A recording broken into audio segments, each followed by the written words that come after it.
Isami, we'll keep coming back to you because a lot of developments happening from Bangladesh. Another update that we have for our viewers, we're learning that 5 U.S. lawmakers have written to Mohammad Yunus expressing concerns amid the crisis in Bangladesh. U.S. lawmakers have urged Bangladesh's interim advisor, Dr. Mohammad Yunus, to create conditions for free and fair elections expected in February next year, while expressing concern over the suspension of any political party, referring to the Awami League. And the letter also goes on to warn that banning political parties or reviving the International Crimes Tribunal in its earlier flawed form could undermine democracy. Meanwhile, India on Tuesday summoned the Bangladesh High Commissioner Riaz Hamidullah hours after Bangladesh's foreign ministry summoned his Indian counterpart Pranay Verma to express Dhaka's, quote, grave concern over a series of incidents in India targeting Bangladeshi diplomatic missions. This is the second time, remember, the Bangladeshi envoy to India, Hamidullah, was summoned by the Indian government amid tense ties between the two nations following violent anti-India protests in several parts of Bangladesh. Luckily, Kamalika Sen Gupta is now back with us on the broadcast. Kamalika, too many developments that are happening. First of all, about these U.S. lawmakers writing to the Yunus regime. Any responses that one is hearing of?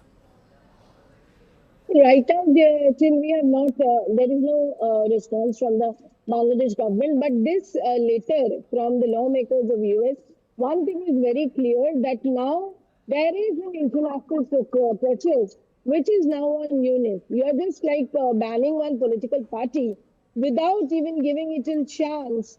That is something, you know, in a democracy, whether there might be differences in ideology, there might be differences in various things. But banning a political party, however that is right, this is something which the international community has started questioning. And the US lawmakers, they have sent a letter, and it's clearly written in that letter that the election should be free and fair.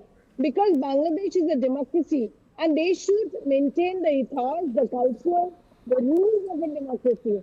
And that means an inclusive election.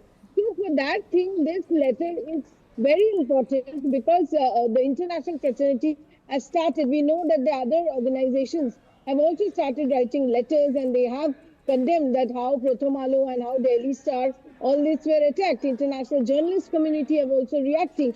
And here, specifically on election, when this reaction comes from the lawmakers, this is something very, very significant. Now, inside home, there is pressure on Yunus on the killing of Osman Hadi. We'll have to really see that Tariq Rahman is coming, the BNP chief.